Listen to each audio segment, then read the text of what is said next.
Mga brad, ito puro emergency lang po. Kasi po wala pong kuryente dito sa amin. Alas 10 pa daw po ang kuryente. Ngayon po, ito po yung 12 volts na LED light, no? Tapos ito na may 3.7 ng isa. Ngayon po, gagawa po tayo ng ilaw. Bali, kukunin po natin dito yung 3 piraso. Isi-series lang po natin. Tatanggalin po natin itong isa para magkailaw tayo.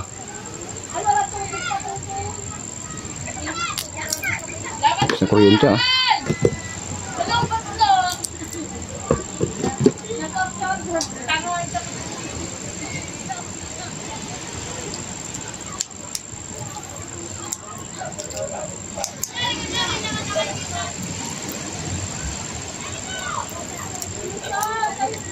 Ito naman po yung magtatagal po siya dahil ito naman po yung 2,000 mAh ang bawat isa nito. Yan po, kakatingin na po natin itong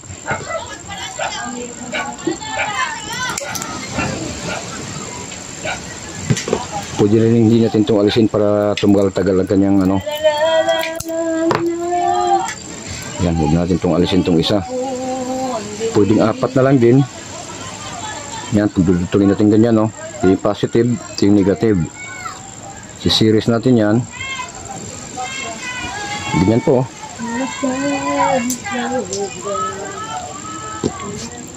Iipit natin itong wire na ito, ha? Ito positive to, ha? Para lang magkakaroon tayo ng ilaw. Bali po kasi ang 3 battery ay 11.1 lang po yon, pero kayang-kaya po niyang pailawin to. Yan na po, ah. Tapos itong positive, itong negative nito, iipit din natin dito.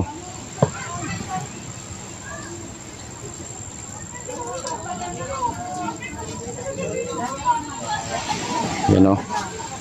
Tapos dudugtong natin yan, no? Ilaw niya, no? Yan, no? Yan po, oh. Okay, may ilaw na tayo sa bahay.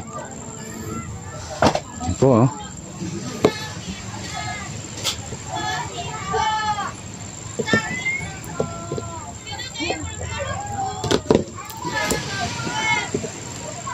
Tamang-tama, oh. Mayroon siyang ano, yan, oh. Yan.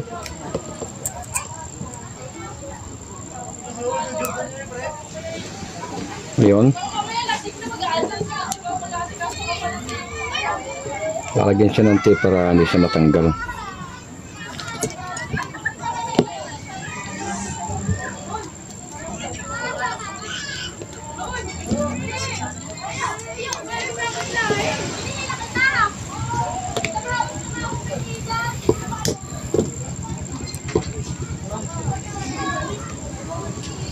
Mga brad, ha, 3.7 na po yan. 3 naka-series. Bali itong isa hindi ko na tinanggal para lang tumagal-tagal din ang kanyang ano. Yan, o.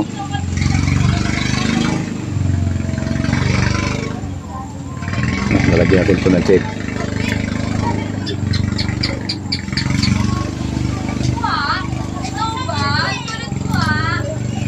Para hindi siya maglulos.